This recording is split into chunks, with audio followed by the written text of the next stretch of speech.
Hello everybody, welcome back. This is Tony Marine. Today I thought I'd try something different.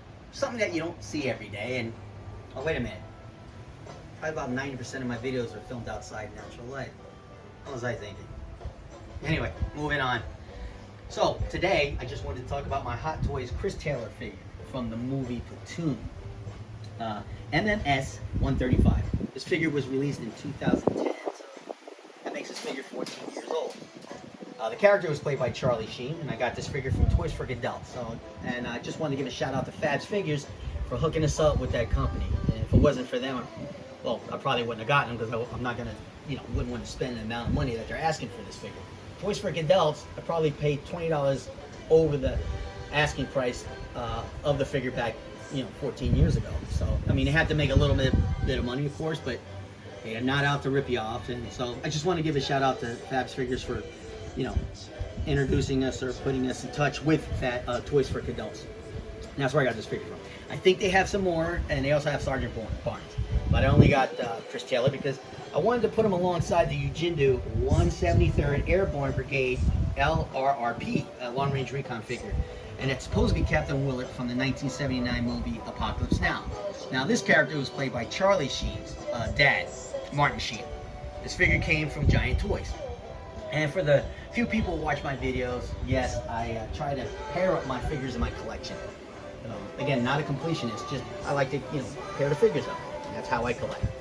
So in any case, I just wanted to show you on the Ujindou figure, pretty much the same type of equipment, Alice Pack, M16A1. There's a variation in the flash suppressors, but basically the same type of equipment that the Platoon Hot Toys figure came with. H harness, web belt, utility belt, bandoliers. There are a few extras that this figure came with that Charlie Sheen figure didn't come with, which is awesome, but still carabiner, clips, things like that. So, but basically, virtually the same type of equipment, if not made by the same company that the Charlie Sheen figure came with, Chris Taylor. So yeah, Chris Taylor, necklaces, everything that he had in the movie. It's just movie accurate, this figure. But the extras are the figures that this figure came with, the Hot Toys figure came with, that make it movie accurate. Is that he has the M16A1 with a different flash suppressor. Came with a Law rocket. I gotta show you something about this. The Claymore mine. I've used these. I was a combat engineer in the Marines. I actually used these. Now it says front towards enemy. I have a trailer hitch that looks like this that people used to freak out about. I don't know what's on the back of this, but they just make up words or something, I guess. But it's just extremely accurate. These, for the fuse caps, this is what these are for. These fold in the stands.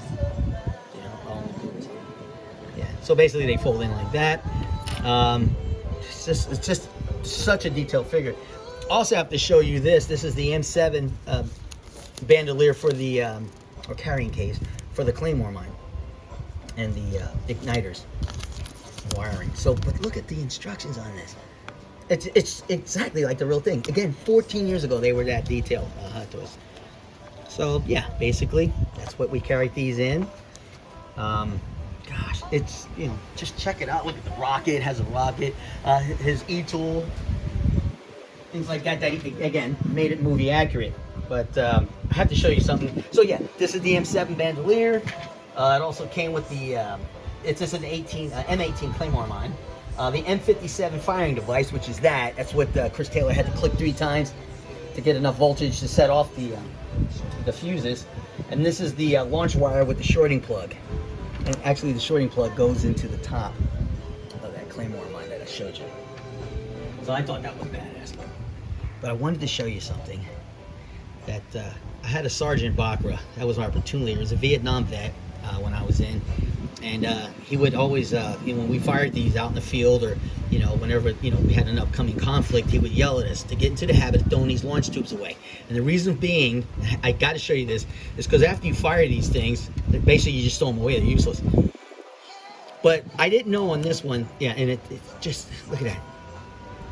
it extends out just like the real ones, you know, front, rear side aperture, front side aperture. Now, once we were done using these, we had to destroy these. He would yell at us, destroy these things, you know, and we're like, why, you know, and he would explain why. His experiences in Vietnam were that the bad guys would tie the tube to the tree once we were done with these things.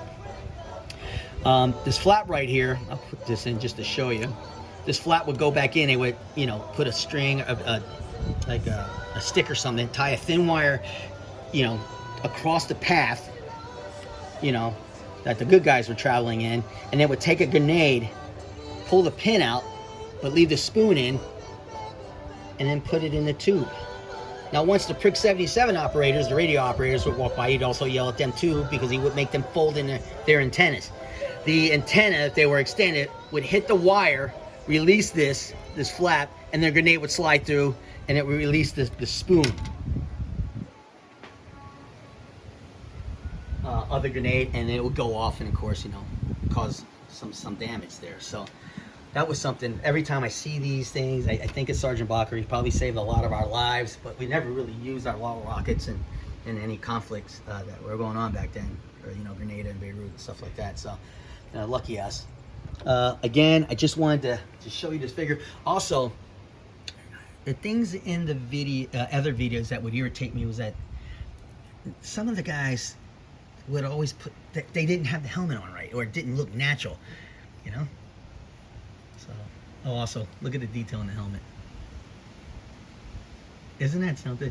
And then I guess it had a stick in the helmet band, that Hot Toys it came with, and it's, you know, it's a plastic stick. I didn't like the way it looked, so I ended up using a real stick that I found in my backyard. So I was happy with that. So, oh yeah, and then the uniform, I don't know if you noticed, a lot of people complain about the color, but it's supposed to represent the damp, you know, the damp, humid conditions, you know, out in the field or out in Vietnam where they were.